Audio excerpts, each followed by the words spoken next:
Welcome to the Deep Dive.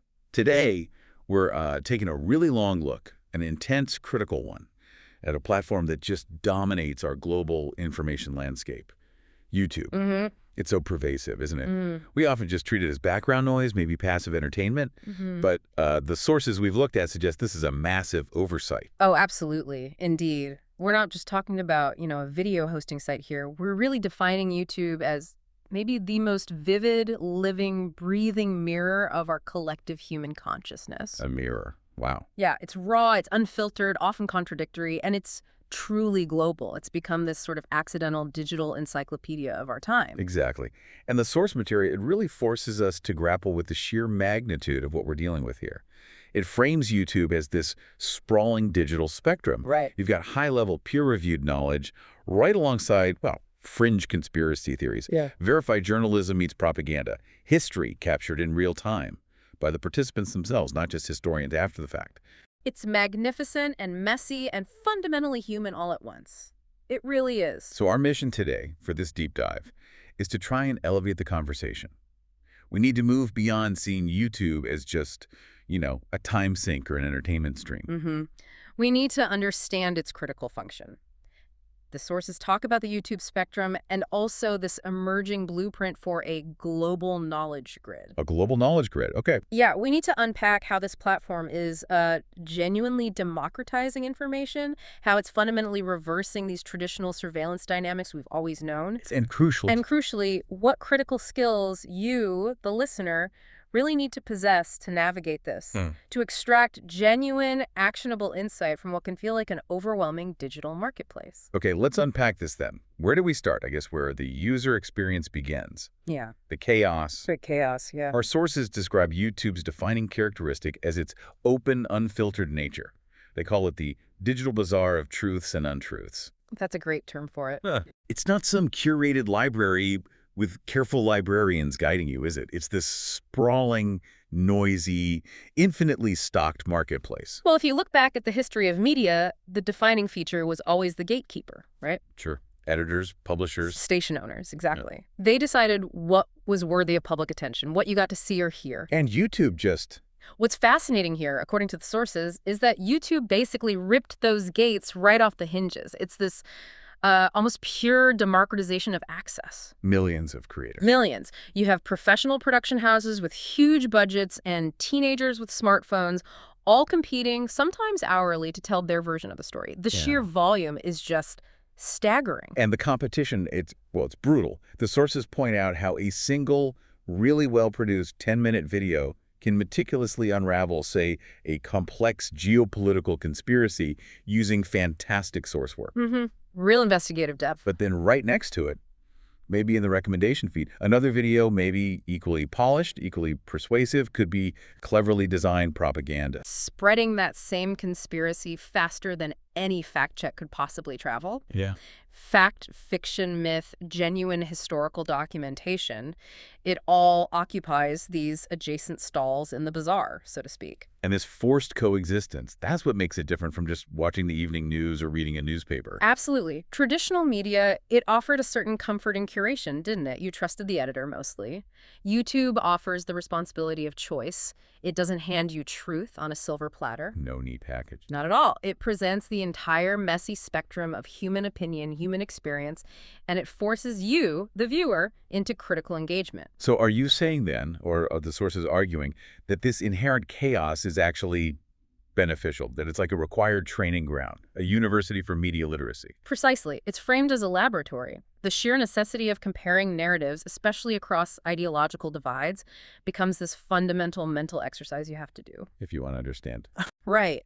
To truly grasp why an issue like, say, climate change or a political election is so incredibly polarized, you simply cannot just consume the content that confirms what you already believe. You have to venture out. You have to consciously step into the other stall in the bazaar. You have to listen to the perspective you instinctively disagree with. Okay, but doesn't that presuppose a certain kind of user? I mean, my fear here, and it's a big concern raised in related studies we've seen, is that the sheer overwhelming nature of that spectrum, well, doesn't it just encourage most users to retreat, to stick with the comfortable, algorithmically reinforced echo chamber. Mm-hmm. Doesn't the chaos actually exacerbate polarization for the majority, for the folks who aren't actively seeking to become, intellectual detectives? That is absolutely the double-edged sword, and it's a critical challenge, one we definitely need to get into later when we discuss the risks. However, the potential for developing discernment on YouTube is unique. When you are forced, or when you choose to watch, say, the left-leaning analyst and the right-wing commentator, and maybe a neutral explainer, all dissecting the exact same event, You start seeing the scenes. you start seeing not just what supposedly happened, but how the narratives themselves are constructed. You learn to spot the rhetorical tricks, the appeals to emotion, the subtle omissions, the framing. It's like learning a new language, the language of narrative construction. It really is. The skill you acquire, ideally, is learning to separate the emotional charge from the actual evidence. It trains, or can train, a generation to cross-reference, to question everything. It fosters this deep, almost forensic kind of media skepticism. That really reframes the platform's role, doesn't it? It shifts the intellectual heavy lifting, the labor of finding truth, squarely onto the user. It does. The responsibility is immense. Okay, let's move beyond the sort of immediate political or cultural moment then. Right. Let's look at YouTube's role as humanity's collective memory. The sources use this term, a dynamic time machine. That's a perfect analogy, I think, because it functions as this democratized archive across 3 temporal dimensions all at once. And it's constantly refreshing itself, constantly growing. Right, so the past dimension, that seems pretty straightforward. We're talking archival footage, maybe forgotten historical speeches, old documentaries dug up from somewhere and digitized. Cultural touchstones that might otherwise just vanish into dusty vaults or be completely inaccessible, things you'd never find otherwise. Okay, so that's the past. The present. The present is the pulse. It's the breaking news captured by bystanders on their phones. It's the live reaction videos from influencers commenting on events as they happen. It's high-stakes live streams. Like a protest unfolding. Exactly. A riot, a revolution, maybe a scientific breakthrough being announced live. This is history literally in the making, being consumed in the very moment it occurs. And then the future dimension. How does that work? Yeah. That's where you see the speculative analysis, the bleeding edge tech predictions, social experiments playing out online. It's where tomorrow's reality is being debated and shaped through today's discourse. So you could watch an entire field, like, I don't know, synthetic biology or quantum computing.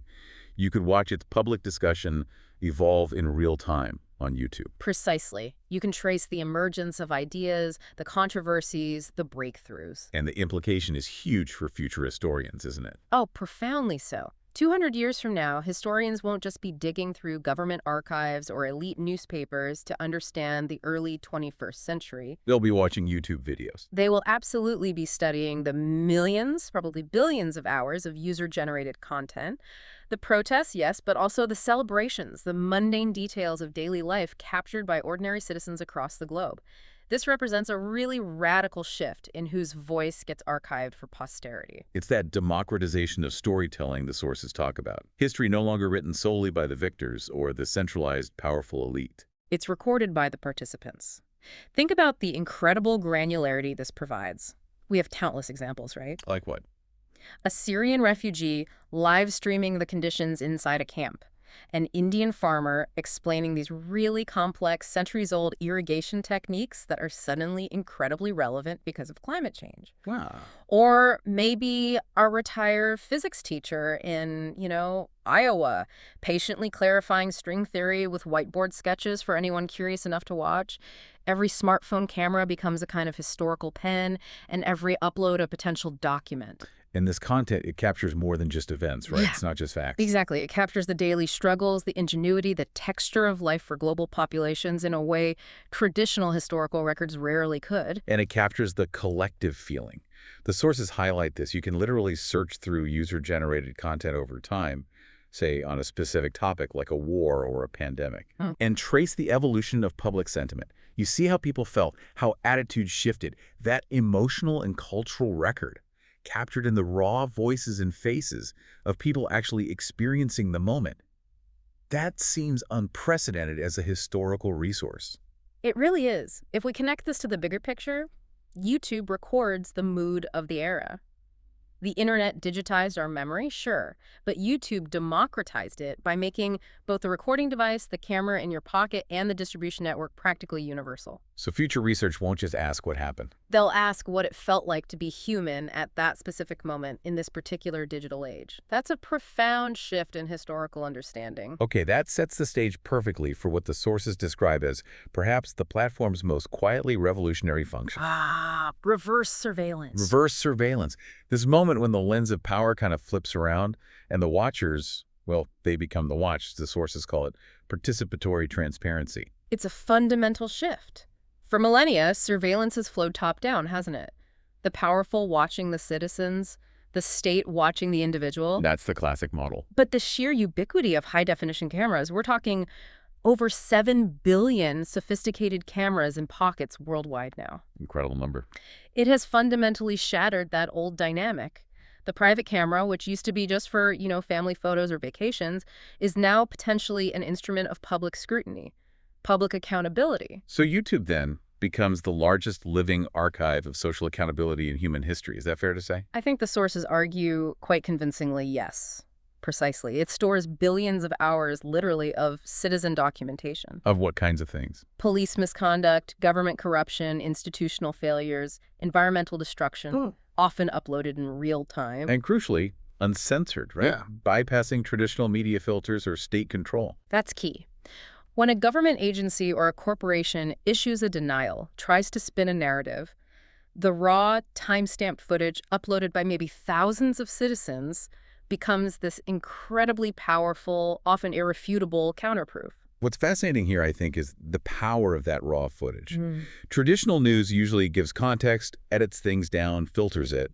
But the raw YouTube upload, even if it's shaky or emotional, it's hard to deny because of its very presence, its immediacy. It feels authentic, even in its imperfection. It's the citizenry basically declaring, we are watching too. Citizens are now actively auditing power structures in ways that were impossible before. How so? What does that look like? Well, they record promises made by politicians during campaigns, holding them to account later. They live stream police actions during protests.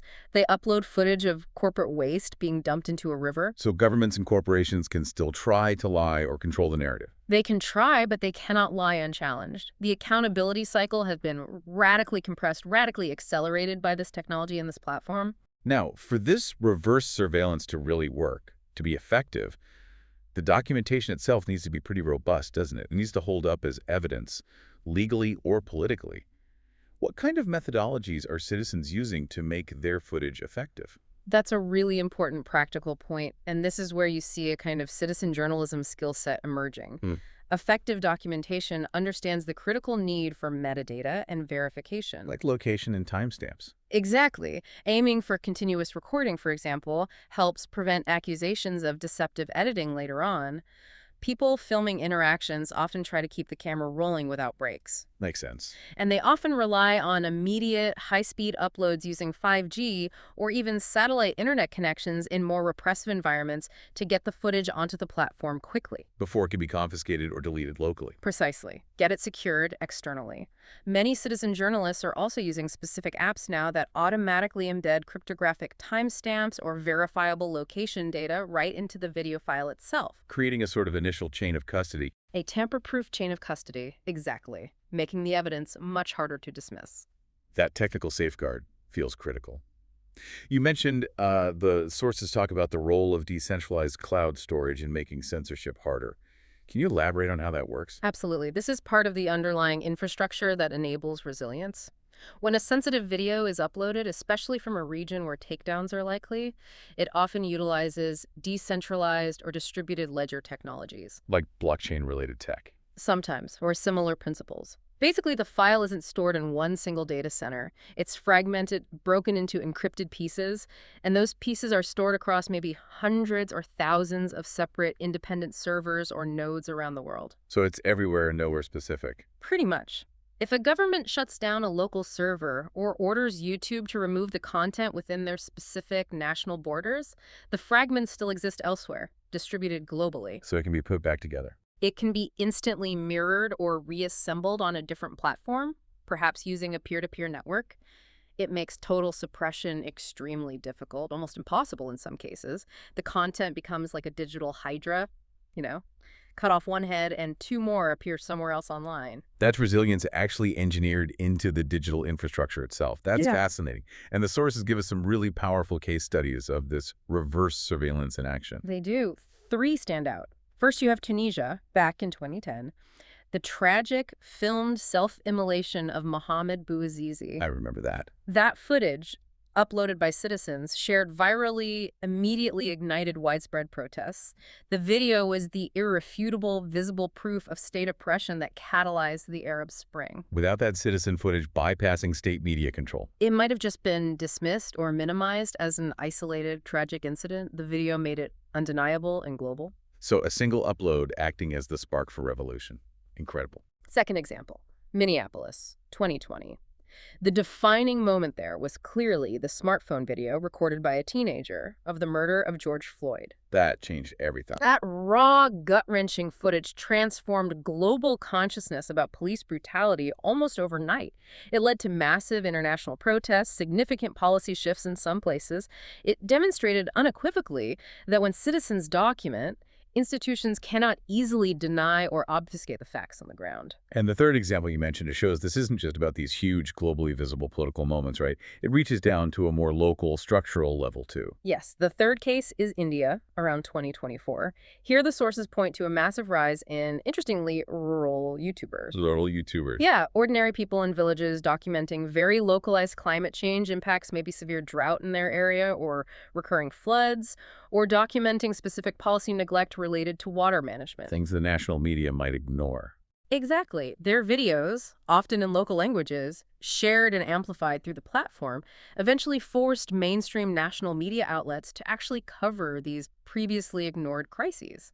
And in some cases, it directly influenced parliamentary debates and even resource allocation decisions. Wow.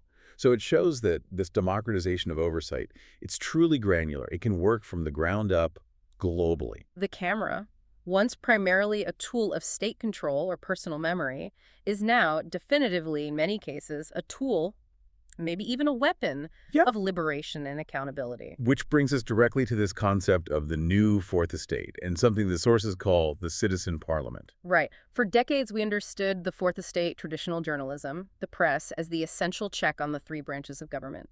But that role is being radically redefined, maybe even usurped. How so? The sources argue that democracy is no longer just something you read about in the newspaper the next morning. It is increasingly streamed live.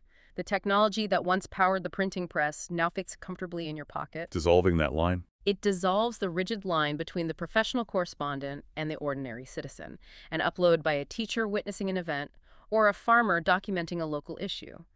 That upload becomes a node in this vast, interconnected democratic network. So the old hierarchy of media is basically becoming obsolete. The reporter goes out, files a story, an editor shapes it, filters it, packages it, and then it reaches a largely passive audience. That model is being replaced, or at least fundamentally challenged, by something far more participatory and, well, fractal. Audiences are no longer passive recipients. They're part of the process. They contribute, they question, they co-create the narrative in many ways. Think about YouTube comment sections. Sometimes they function like chaotic but very real public hearings on a topic. Or live streams. Live streams can act as impromptu town halls where elected officials or experts might be directly challenged by viewers in real time.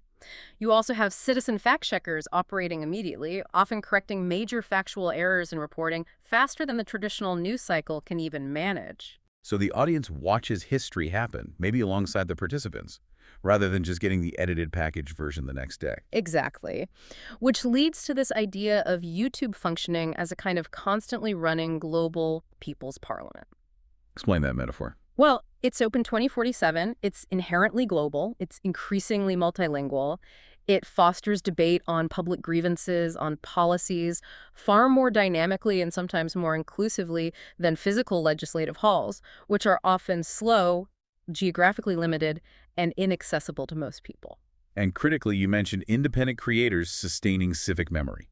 Yes. When the mainstream news cycle inevitably moves on from a complex, maybe a specific piece of legislation or long-term budget problem, you Mhm. often find dedicated YouTubers who stay on that story. Keeping it alive. They keep explaining the granular details, they track the policy outcomes month after month, they translate bureaucratic jargon into language millions can understand. They maintain that civic memory when the spotlight moves elsewhere. And this new kind of estate, this new fourth estate, it isn't just technologically enabled, is it? The sources point to a crucial economic underpinning. That's right. The creator economy is increasingly the financial backbone for this. Investigative reporting, specialized local news, in-depth social commentary that might not attract big advertisers. It's more and more being sustained by micropatronage. Small donations from viewers. Small, often recurring contributions directly from the audience. This decentralizes the financial power away from large corporate advertisers or big media conglomerates And gives it to and transfers it, essentially, to communities of interest who value that specific reporting or analysis. Thousands of independent creators effectively become their own newsrooms, accountable directly to their viewers. accountable directly to their viewers. It's an economic model ensuring, as one source puts it, that democracy thrives when truth tellers can eat. When truth tellers can eat. That's a powerful idea. Yeah. But I have to push back a little on the inherent optimism there. While it's great that independent creators can become these self-sustaining newsrooms, how sustainable is that economic model, really, in the long run? And that's a fair question. Doesn't relying on micropatronage potentially incentivize, well, sensationalism? Or maybe outrage culture?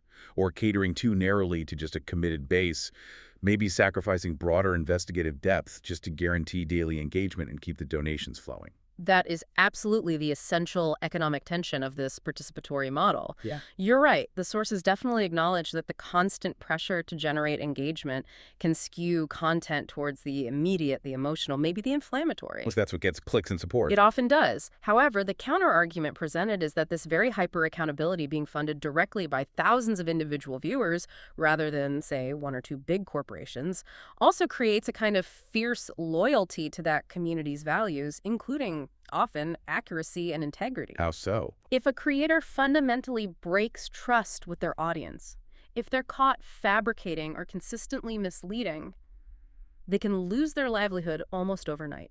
The funding dries up immediately. Whereas traditional media, Traditional media, often insulated by large, diversified advertising revenues or institutional backing, sometimes lacks that same immediate, painful financial accountability directly to the individual reader or viewer. So it's an economic framework that can support truth-telling, provided the creators prioritize long-term integrity over short-term clickbait. It's a constant balancing act. it creates a very different kind of feedback loop, doesn't it? For better or for worse. Okay, but let's pivot now to the necessary counterbalance. We have to talk about the dark side. With all this incredible freedom, this transparency, we absolutely must acknowledge the serious risks, the double-edged sword of digital freedom. Yes, and the threats here are significant. Some might even say existential, to the health of the digital public square and maybe democracy itself. The sources outline 4 major systemic crises that arise from this environment. Okay, what's the first one? First is simply information overload, the sheer velocity and the crushing quantity of data. It creates this cognitive environment where people are drowning in information, but critically, they often have far too little context or time or maybe even skill to process it all effectively. Just too much noise. Second. Second is the well-known echo chamber effect. Algorithms, primarily optimized for engagement keeping you watching, tend to preferentially reinforce your existing beliefs. They feed you what you already like. Exactly. Which actively discourages users from encountering the full spectrum of views, the messy reality you talked about earlier, and this leads directly to severe polarization and what some call epistemic closure, basically, being sealed off from opposing viewpoints. Okay, third threat.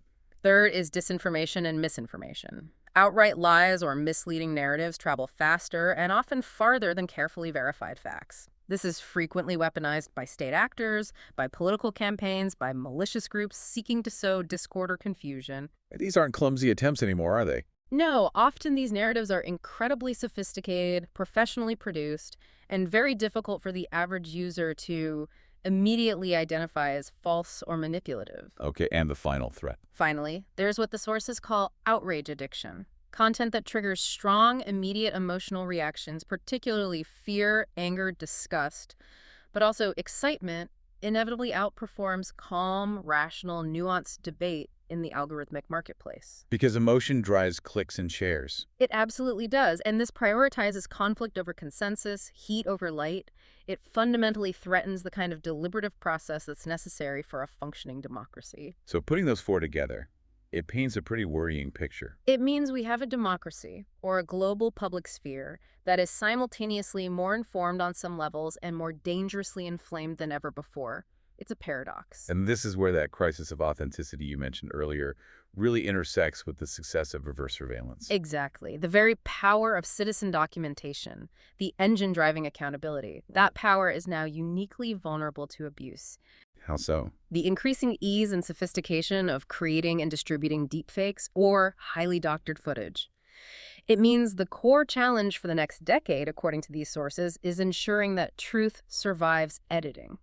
What happens if it doesn't? Well, if a citizen's seemingly irrefutable video evidence of, say, police brutality or corruption can be perfectly faked or instantly counteracted with equally persuasive but entirely fabricated footage, then the entire system of reverse surveillance begins to collapse. Trust evaporates. So we need tools. Digital forensics, robust verification tools, these can't just be specialist things. They need to become almost like standard public utilities, accessible and understandable. And thinking about curation and control, the most important yet often invisible editor in this entire chaotic system is the platform's algorithm itself, isn't it? Absolutely. The algorithm is the new gatekeeper. It decides what you see, who you connect with, which facts or narratives get amplified, and which get buried. But it operates in the dark, mostly. It operates largely without direct public oversight or accountability.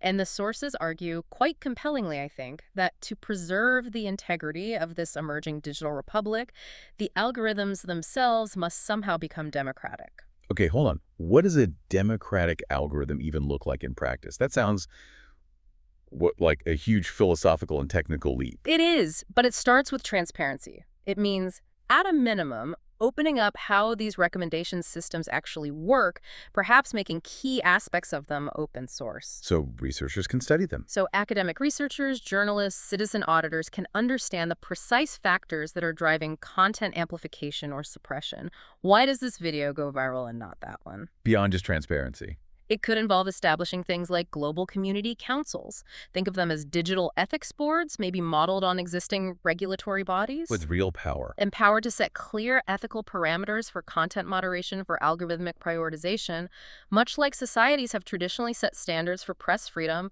or broadcast content. So the argument is, if the code is effectively the Constitution in this digital republic, then the citizens must have the right to audit it, to ensure it's not just optimizing for outrage because outrage happens to be profitable or because it serves some hidden political agenda. and alongside algorithmic transparency, we need those technical safeguards for the content itself. Yes. We need to build what the sources call essential authenticity layers. This goes beyond just simple watermarks. What does it involve? It means implementing sophisticated AI-driven verification systems that can show the chain of trust behind a piece of media.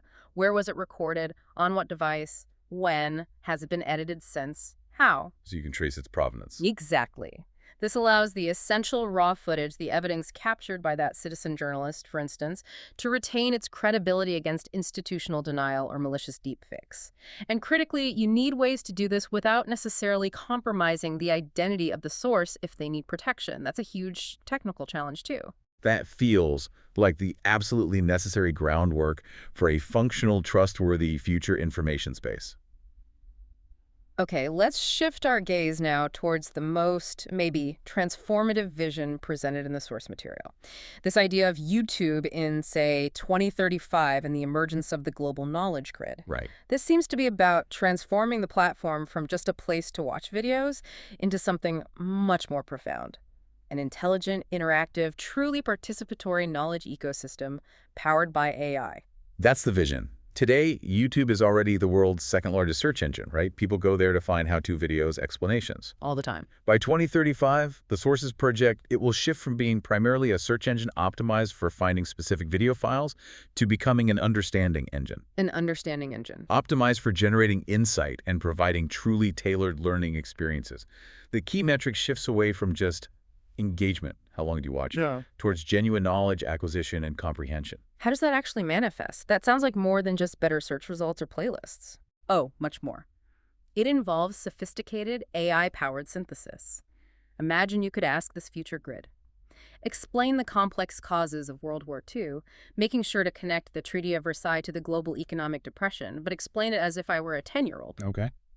The AI doesn't just return a list of 10 history documentaries. It instantly generates a personalized, contextualized video experience. It seamlessly synthesizes relevant segments from verified historical sources, maybe classroom lectures, animations, expert commentary, all tailored specifically to your existing knowledge profile and your requested level of understanding. So the system knows why I'm asking and maybe what I already know or don't know. Exactly. It understands the foundational concepts you might need explained first before tackling the main question. It builds the knowledge for you dynamically. That sounds less like watching a video and more like AI operating as a genuine co-teacher, transforming passive viewing into an active, maybe even Socratic, dialogue. That's the goal. The interface itself starts to feel less like a screen you stare at and more like a conversation you participate in. Give me an example. You could be watching a complex lecture on economics.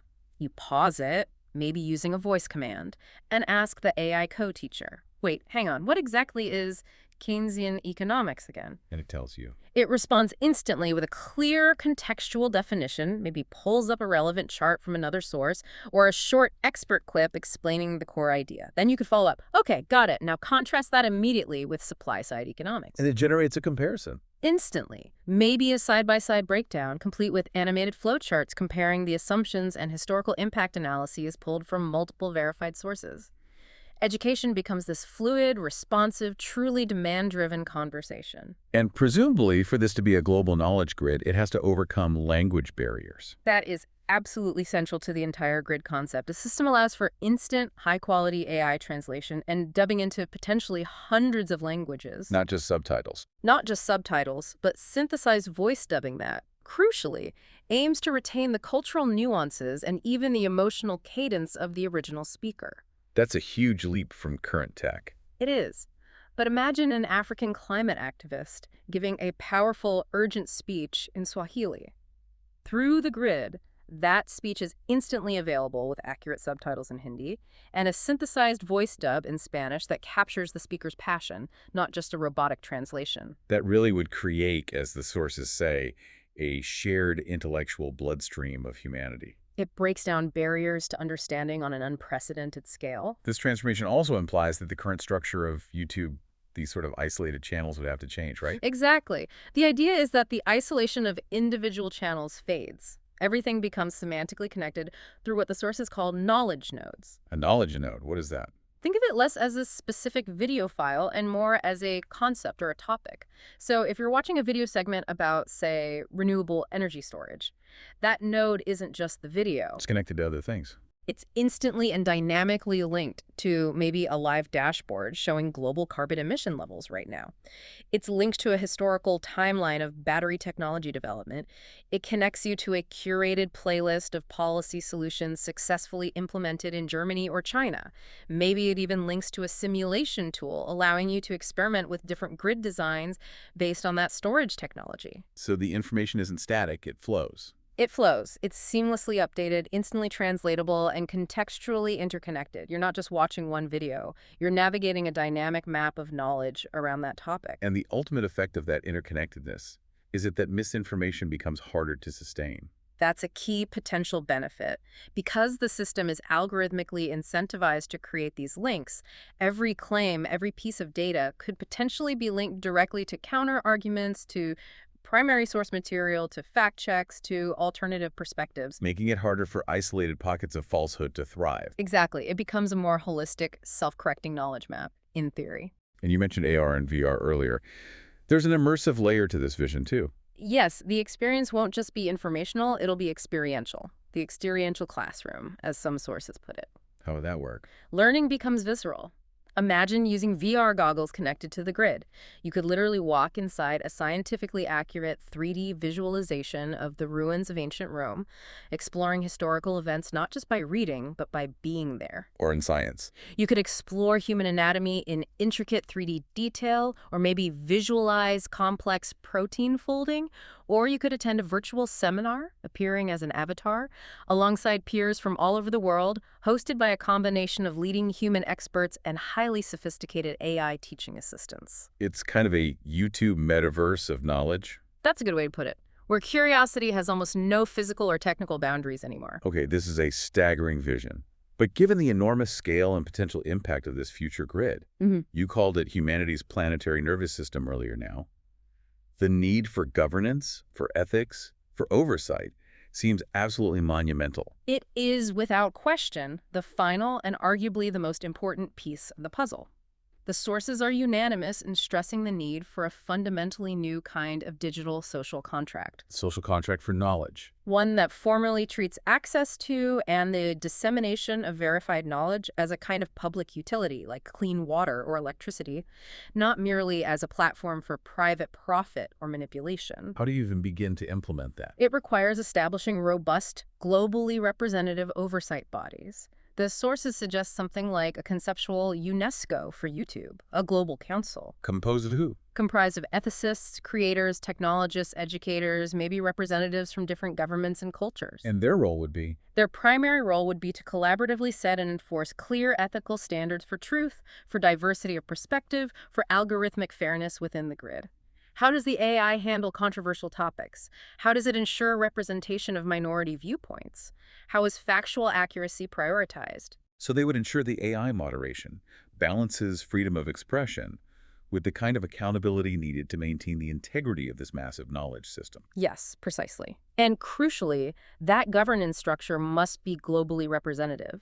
It cannot be dominated by one country or one cultural perspective. It has to ensure that the development and operation of this understanding engine genuinely benefits all of humanity, not just the technologically dominant nations. It's a huge governance challenge. So one last question on this future vision. As AI becomes this incredibly powerful master curator of facts, the synthesizer of information, what role is left for human creators? Where does the human touch fit into this hyper-efficient machine age? That's a critical point. The human role doesn't disappear. It evolves. It moves away from just basic fact transmission or simple explanation. Because the AI can do that better. Increasingly, yes, AI systems will likely become better curators and synthesizers of objective information faster and more comprehensively than humans can. So the unique and irreplaceable role of the human creator shifts towards providing the critical context. Emotional context, cultural context. Both. The sources emphasize that the most valuable creators in 2035 won't necessarily be the ones with the fanciest graphics or the fastest editing. They'll be the ones who can skillfully blend heart with insight. Heart with insight. AI can connect facts with incredible efficiency. But arguably, only humans can truly connect meanings. The narrative thread, the irony, the humor, the empathy, the subjective lived experience that makes knowledge not just accurate, but resonant and truly meaningful to other humans. That's the enduring value proposition. What an incredible journey we've taken. We started with YouTube, defined largely by its chaotic, sometimes trivial, entertainment value. And we've ended up discussing it as humanity's living archive, its primary engine for social accountability, and now the potential blueprint for this global knowledge grid. A future that sounds highly functional, incredibly intelligent, and profoundly interconnected. It really maps the potential evolution. And the core lesson, I think, that emerges from all the source material we've looked at is that truth itself, well, it isn't some fixed destination you arrive at, one specific video or channel. It's more complex than that. Something dynamic. It's participatory. It's constantly evolving across the entire spectrum of the platform. YouTube, in its totality, with all its flaws and brilliance, might be the world's most honest, if often uncomfortable, attempt at capturing what it actually means to be human right now on a global scale. So bringing it back to the listener, to wrap things up, what does this immense potential transformation, this journey from chaos to knowledge grid, what responsibility does that place on you, the citizen navigating this complex, constantly shifting digital republic? Well, the final provocative thought the sources leave us with is this. The task isn't to try and escape the noise of the platform, because frankly, that's impossible now. The task is to learn to listen effectively through it. To develop those critical skills. Exactly, because if or when this global knowledge grid is fully realized, YouTube won't just be reflecting the world anymore. It will be actively expanding human consciousness, augmenting human capability on a planetary scale. That's a huge potential power. It is, and so the question becomes, what responsibility does that heightened power, that access, place on your personal scrutiny, on your commitment to verification before sharing, on your conscious choice to engage or not engage, knowing that these individual acts, aggregated by the billions, are now the fundamental engines driving global understanding and maybe even global democracy? A profound responsibility indeed. Thank you so much for guiding us through this incredibly deep dive into our collective digital consciousness. Thank you. It's a vital conversation to have.